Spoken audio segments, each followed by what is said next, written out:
13th question. Discuss the recent measures initiated in disaster management by the Government of India, departing from the earlier reactive approach. Okay. So what are the recent measures? So you need to write what was the part of earlier reactive approach and what is the latest proactive approach, if any, and what are the measures taken, and then a proper way forward or the conclusion. So give the framework, take a couple of minutes of time.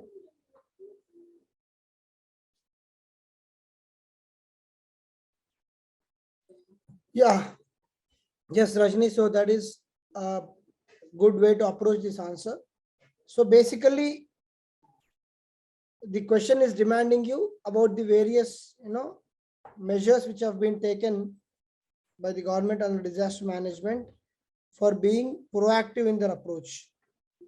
Okay. So basically, you can write about the importance of disaster management in the advent of climate change, because India is now encountering more and more disaster.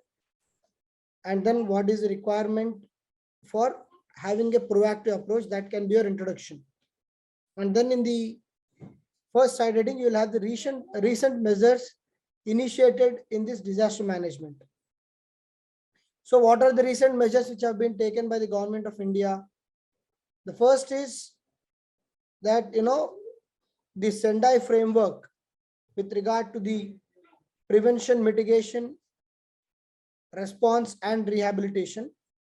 Whatever the PMRR is there under the Sendai framework, the Government of India is trying to go and address each and every aspect of the Sendai framework.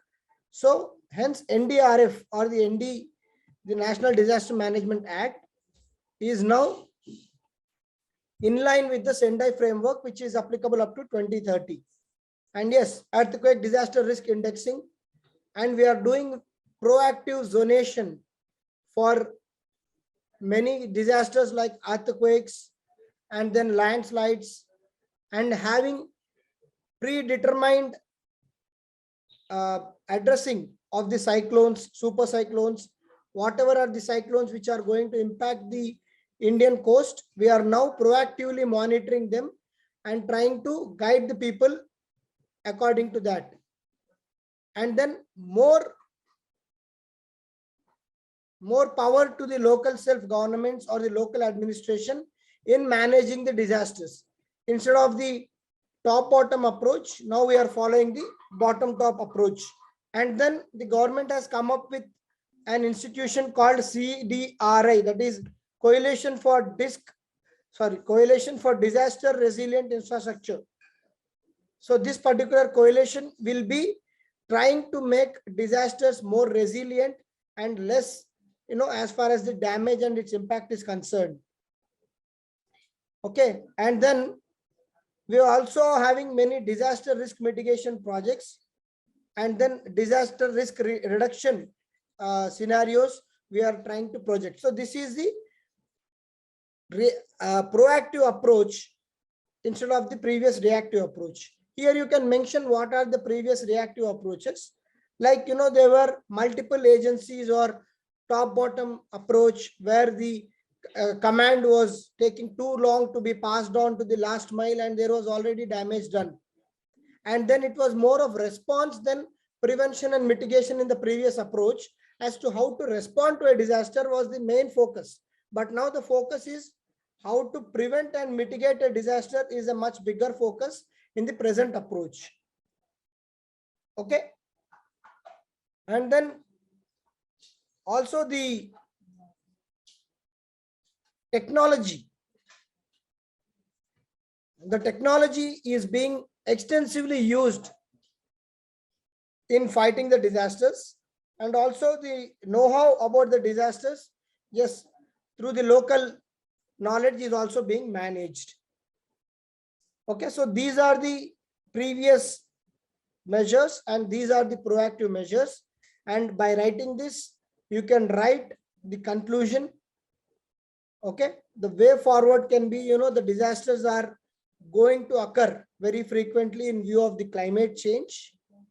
And also the need of the hour is to have very innovative solutions by implementing the technology. And we can also, yesterday someone has given a very good solution of having an exclusive disaster management ministry, that way which can integrate all the bodies under the disaster management and can be a single line command during the disasters.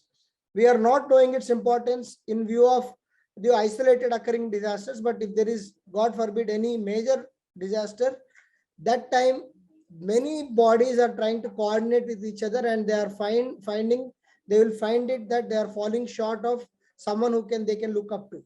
So you can give the conclusion of the requirement for having a proper disaster management ministry, and on that note then you can conclude.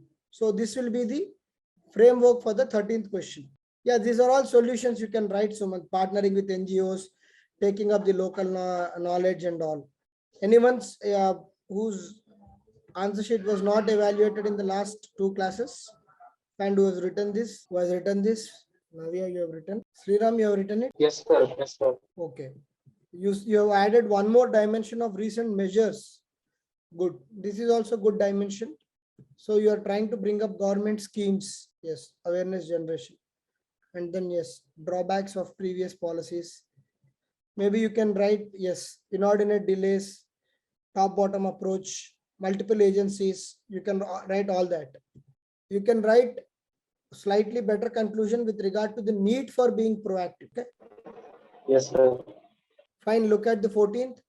Disaster preparedness is the first step in any disaster management process. Explain how hazard zonation mapping will help in disaster mitigation in case of landslides. So a very similar question we have done. Okay. We have done a very similar question with regard to the zonation mapping of earthquakes. Same pattern, same template, and same style you should write for landslides. Okay. Just write for 2 minutes. Yeah. So most of you have got the framework right. It's basically, writing about the preparedness, and then having particular zonation for the, disaster mitigation, especially for the landslides. So the template of the answer will be same as like that of earthquakes, but then you have to now write the answer with regard to the landslides. So though both are natural disasters to great extent, there is slight difference between earthquakes and landslides, because landslides can be sometimes even man-made. We all know that, right? So especially the hilly terrains, while some types of landslides are natural, some landslides are man-made also. So try to give the difference and how the vulnerable are there, especially landslides in areas which are having fragile ecosystems, and then which are in the verge of, which are on the boundary plates of the tectonic activity. All those areas are more prone to landslides, and that is what we need to write. And then similar to what you have done for earthquakes, you have to draw an India map and try to give the zonation of landslides. Okay. So with regard to disasters, start inculcating this particular habit of drawing India map and then trying to mark the vulnerable areas with regard to the disasters. Okay, so for this particular question, okay, we have to concentrate on the preparedness part. So what is the preparedness of for a disaster is having hazard, risk, vulnerability and assessment. Okay, and then for this particular zonation, you need to have a proper plan for mapping all these disaster prone areas. Okay, and then we need to have proper communication system. Especially the major drawback with regard to the landslides is the loss in the communication system. So having proper communication system in place will help you in reaching out to people who are impacted with these landslides. Okay, and then when you have this particular approach, the next important thing is the zonation mapping. How the zonation mapping, basically you can use the GIS systems. We were talking about the GIS system, right?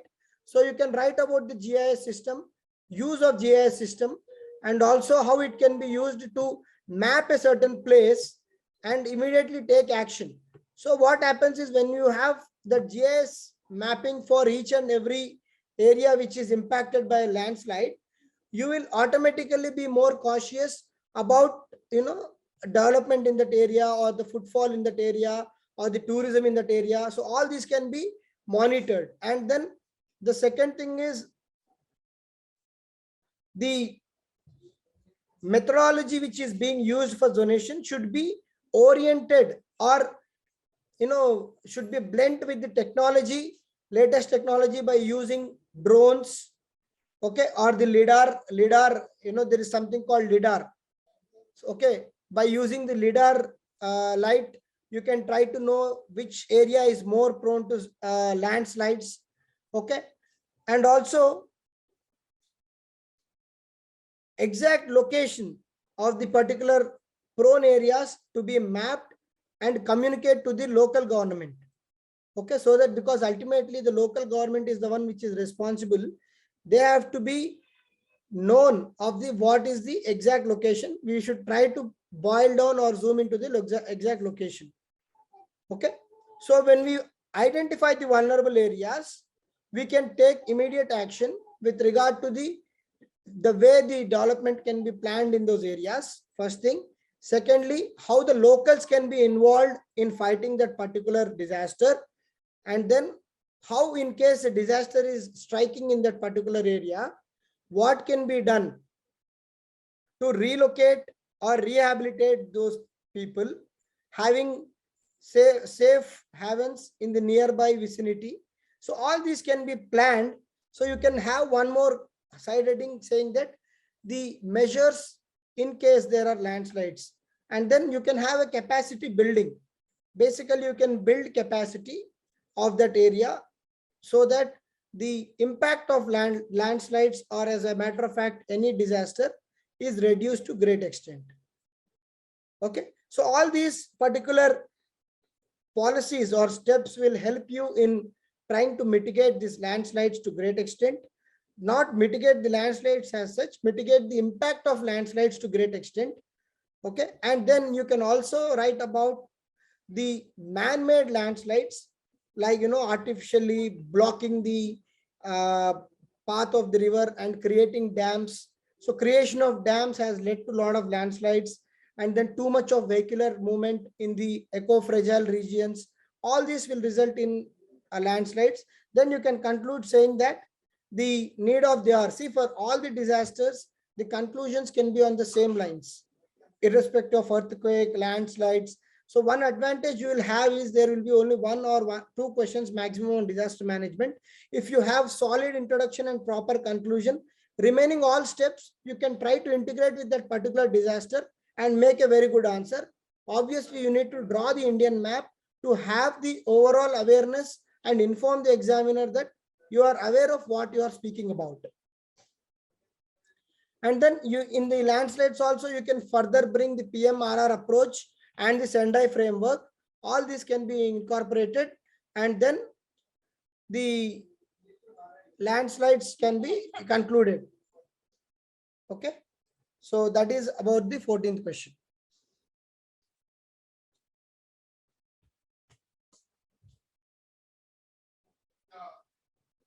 So who has written this? Navya. Yeah, we have spoken about it, like, again, you can further divide it. So say structural and non-structural measures you can take. So by having proper, strengthened buildings, yes, you can further divide the measures into structural and non-structural, not an issue. Maybe even in the body, you can write differences between, measures to be taken.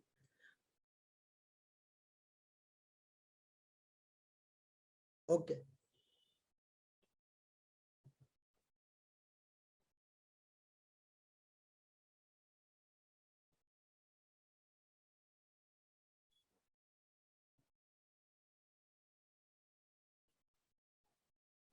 Navya, you have spent too much time in explaining what is disaster and disaster management. Not required. Okay, disaster preparedness, because you have to explain in the context of disaster preparedness with regard to the landslides. Okay, see, you have not yet come to the landslides. You have come after 1.5 page. You have come after 1.5 page. It has already consumed a significant amount of your space. You have to speak regarding the disaster preparedness of landslides. The focus should be on landslides and nothing else. Okay, you can mention 1 or 2 disasters, but you have taken too much time in coming to the disasters.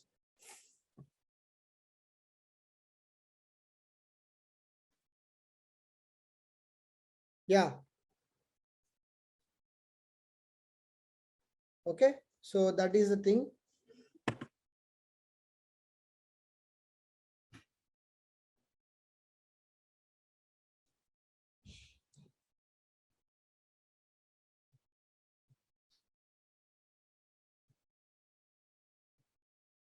And hazard zonation.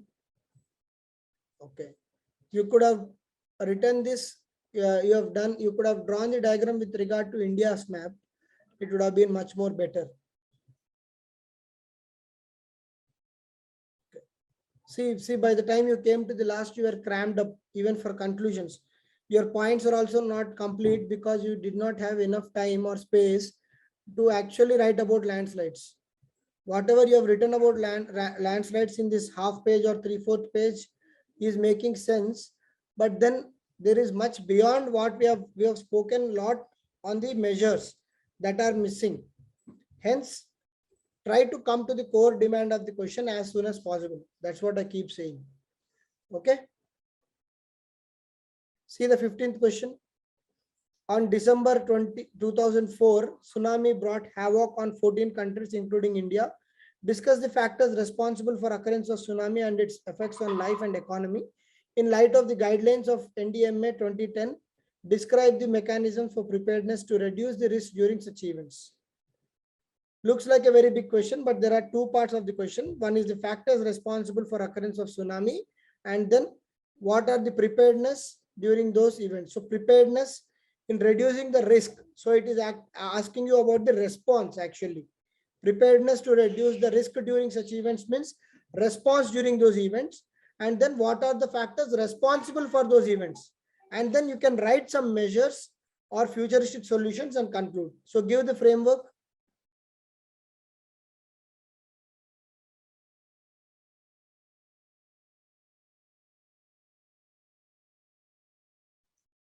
Yeah, so yes, so measures given, obviously the question is quite straightforward. Okay, you need to write what are the main factors responsible for tsunami. Okay, and then impact of these factors, and then what is the preparedness and way forward.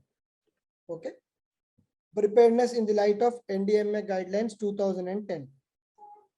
Okay, so you can just start the question by introducing what is a tsunami in 1 or 2 lines.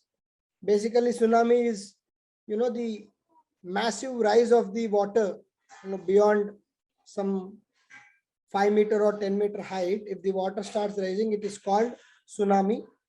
Okay, and then what are the factors responsible for occurrence of tsunami? Basically, what is the factor? Main factor is the in the ocean, if there is any earthquake or any seismic activity in the ocean will result in the rise of water beyond certain height, which will result in tsunami. And there are certain volcanoes within the oceans, and if there are some subduction zones, okay, like if you remember the geography, there are some mid-oceanic ridges which are part of actually volcanic activity. So in such cases, when there is a volcano or volcanic activity within the ocean, it may result in a tsunami. And then if there are any cyclonic depressions which is going to impact the water or its pressure then the entire water may rise beyond a certain level and cause tsunami. So these are some basic reasons, and maybe you can even write about the landslides causing tsunami or nuclear attacks. If there is a nuclear attack, it can also cause tsunami. So these are natural causes. Man-made causes also can cause tsunami. Like if there is any nuclear attack on a particular country, it can cause tsunami. So what are the effects of the tsunami on life and economy? So you can have two subheadings. One is life, one is economy. Or you can have life and economy in a single subheading, not an issue. Basically, what is the impact on life? Poorest of poor sections, especially the people who are extremely vulnerable, are at the risk of losing the life. And then the animals or the plants which also have life can be devastated with a tsunami. Okay. And then with regard to the economy, extremely high loss to the economy because property is damaged, and loss in livelihood, loss in employment, and then people may lose their own households. So all this will, and then loss in the standing crops, all this will impact severely the economy. And then when a nation is impacted by a certain disaster, the overall global sentiment also will decrease. The foreign investments also may decrease, and it may impact the stock markets and thus the economy. Hence, there are cascading reasons which may impact the life and economy. So then what are the preparedness in line with the NDMA 2010 to fight such particular disaster like tsunami? Yes, rise in immigration also can be a reason which can impact the economy. Okay, so after the 2004 tsunami, we brought the Tsunami Early Indication Center in Hyderabad under INCOIS.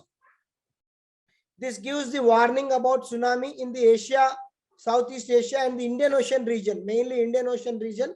It gives all the warnings pertaining to the tsunami.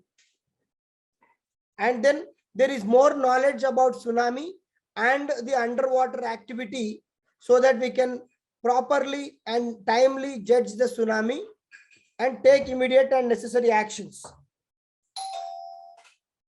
Okay, and then we can also make, now we are using extensive use of technology, which can bring lot of information regarding the tsunami and the preparedness to reduce the risk during the tsunami. Okay, and also we can, now we are in a position to design and construct much better buildings or properties which can reduce the impact of tsunami on them. Okay, and then we can conclude by saying, by having all these measures in place, we can address tsunami as a disaster, and today we are in much better position to address tsunami as a disaster. Clear?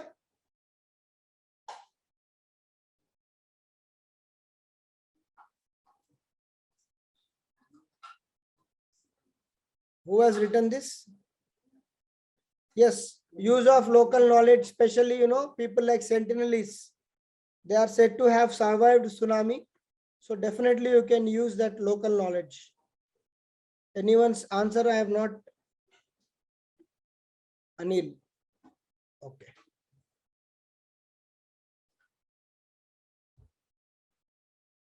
We can use the local knowledge also.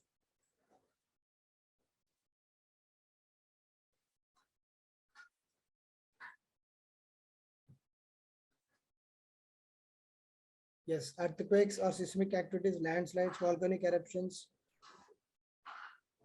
You can write about nuclear attacks or nuclear wars. Okay. Of course, that is a man-made reason.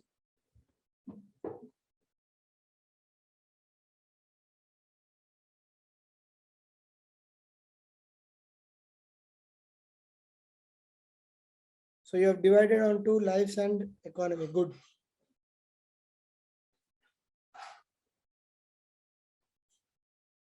Good. Yes. Vulnerability assessment, public awareness. You should have written about INCOIS, the Tsunami Early Warning Center. Yes, Coastal Regulatory Zone. Okay. You should have written about that institution. Okay.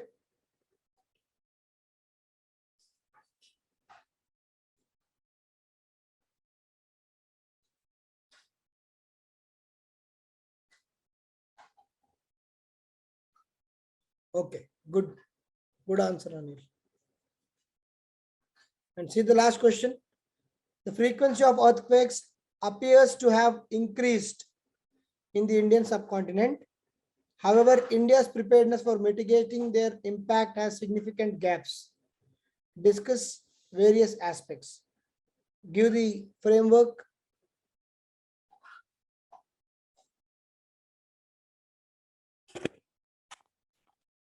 Yeah.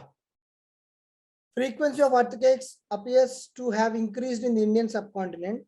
It's a statement. How India's preparedness for mitigating their impact has significant gaps.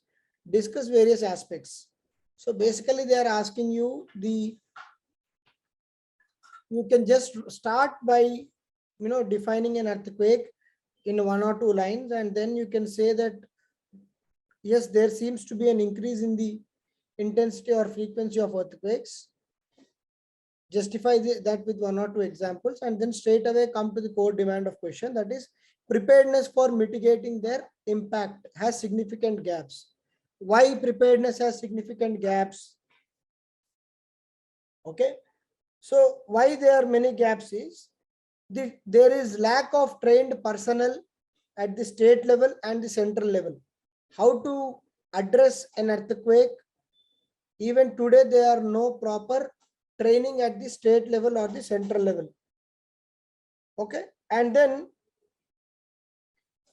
for various buildings in the urban areas or the earthquake prone areas, the sanctions which are granted or the approvals granted are found to be not in line with the requirement of that particular area.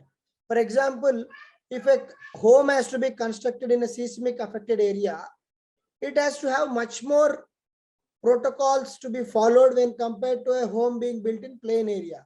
So when we have seen that the sanctions granted or the approvals granted are not in line with the requirement as per the protocols. Okay, and then the buildings in these areas should be earthquake resistant, but more often than not they are not earthquake resistant, and hence when these buildings collapse, obviously people get trapped in the debris and they die, because by the time the disaster management forces come and try to remove those debris, people are already suffocated or exhausted and they die. So that is one issue. Corruption, you can, instead of corruption, you can say red tape in the decision making. That is a much better statement to make. Instead of saying corruption, you can say delay in decision making with regard to the implementation of earthquake related protocols. So or else you can say there is no compliance to the proper protocols of the earthquake. Okay, all these are important things. And then you can also write throughout India, especially with regard to fighting disasters, not only earthquake, there are too many agencies involved and there are multiple agencies involved, and hence there is no proper coordination or there is no proper integrated approach with regard to these agencies, and hence we are found wanting when it comes to the response to the earthquakes or any disaster. Okay, and then discuss various aspects. So we have discussed various aspects and also given the India's preparedness for mitigating their impact has significant gaps. So we have given significant gaps, we have given the aspects, and then maybe you can end the answer by giving certain solutions. Okay, the solutions is that obviously there should be the zonation mapping of zone 1, 2, 3, 4, 5, and the zone 5, which is the most prone region for the earthquakes, should be properly made to follow the earthquake protocols with regard to the sustainable development instead of haphazard and random development. Okay, and then there should be proper awareness generation among the public with regard to the earthquakes, and there should be proper implementation of the national building code in the seismic zones which are highly prone to earthquakes, so that the people should construct the earthquake resistant buildings. Okay, and then you can have properly trained personnel across the India, especially under NDRF, who can take the approach to handle earthquakes with experience and skill. Hence, these are the solutions you can measure, you can write, and then what will be the conclusion? The conclusion will be the same as regard to the other disasters, that we should have proper awareness about the disaster, spread proper awareness, follow the Sendai framework, have a nodal agency or the nodal ministry for disaster management, and then educate people as to how to behave during the disasters. Yes, Prasad, if you want to further divide the gaps into technical gaps, technological gaps, legal gaps, economic gaps, and administrative gaps, yes. Administrative gaps will be that there is no coordination between various ministries and the local administration is not sufficiently empowered. Economic, technological can be, there is no proper technology to forecast the earthquake beforehand. Okay, even today, most of the earthquakes strike us very suddenly. Unlike, a cyclone or tsunami, we cannot so accurately determine the earthquake. Okay, so if you can categorize into then, so that is the next level of answer writing, where you have to practice the presentation part. So now first we are trying to look into the framework part. If you can get the framework right, content right, then whatever you innovate with regard to the presentation will add value to your answer. Clear? Is it clear for everyone? Yes, sir. Yes, sir. Yes, sir. I have to see the answer, right? So who has written this answer? Anyone who has written this answer and not discussed yesterday?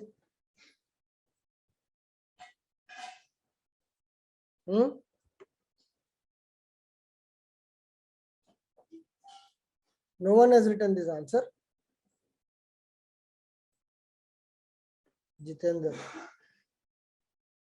So when I say no one, then Jitendra will come.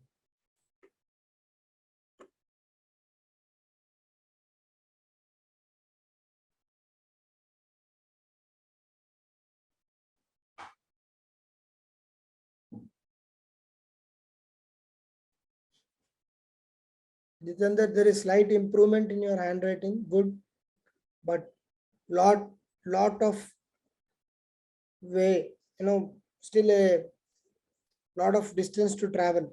Okay.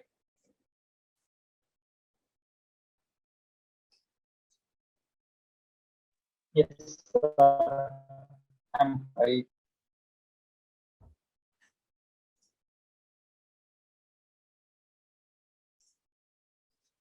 Don't use this much space to justify the increase in earthquakes. Your points are fine, but try to come to the core demand of the question by the first half of the page. I always keep saying that. This is the core demand of the question. So this should come by year. Okay. Yes, sir. Yes. Good points. So here again, you can still draw the map because you are mentioning the zonation. Just draw a map and inform the examiner that you know what are the vulnerable zones with regard to the earthquake. Yes, sir, I will.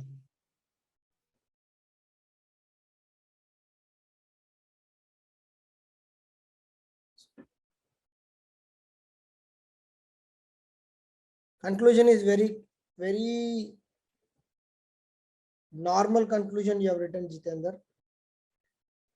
Okay. It is not possible to predict earthquake exact date and time. So need to show the PMRR approach. This is a very casual conclusion. It can be much better as to what I discussed. Okay, give a vision oriented and solution oriented conclusion. Okay, especially for Yes, disaster. sir. Yes, sir. I'll make Really good. Okay, fine.